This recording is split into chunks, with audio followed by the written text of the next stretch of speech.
Hey, just finished the second service, and we're in week 2 of our All the Shades of Gray series. And man, if you missed today's message, all right, or this past Sunday's message, you'll want to catch it online. And but for the discussion tonight at Life Point, let me give a little recap. We recapped what we talked about last week about truth and personal conviction and how God uses those to govern our behaviors. And we have to understand the difference between the two. All right, not everything is a biblical truth and not everything is just a personal conviction. And so we have to understand what is truth. And truth doesn't change. It's written in ink, okay?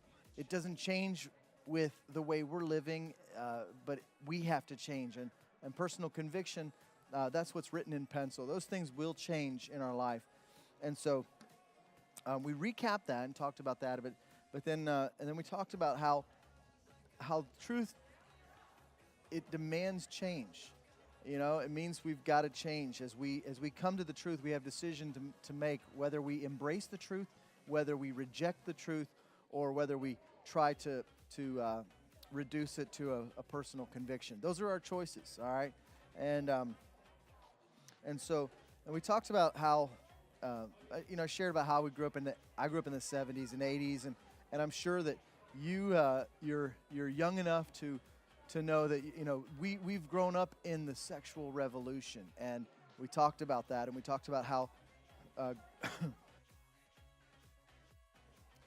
growing up in the sexual revolution, how we are the product of our culture. We are broken. God doesn't make us broken. We're not born broken. You were not born broken, but we are a product of our culture. What we have become without God is the product of our culture, and it is broken. We can't just say, hey, this is my sexual preference. This is, excuse me. This is my preference. This is my sexual preference, and God made me this way. God didn't make you that way. You're shaped, and you're broken by your culture, and so that is so important for us to understand.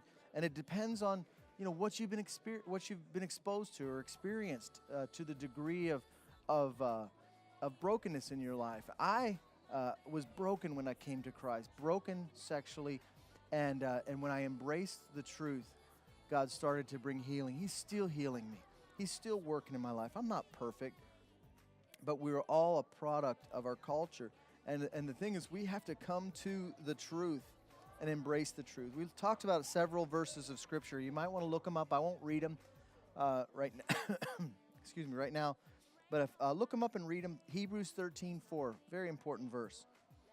1 Corinthians 6:18 through 20. 1 Thessalonians 4:3 through 8. These are verses that talk about our sexuality and God's standard on sexual immorality. And this is important. God is pro-sex. He created you that way. He made you the way you are. He wants you to enjoy sex, but within the boundaries of a committed relationship, within the boundaries of love. And this is so important.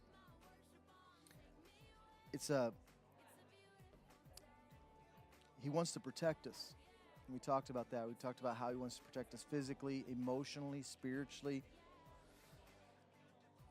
and how he set up those boundaries for us. My hope and my prayer is that you won't be offended by the truth.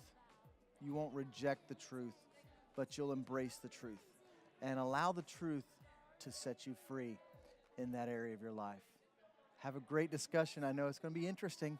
God bless.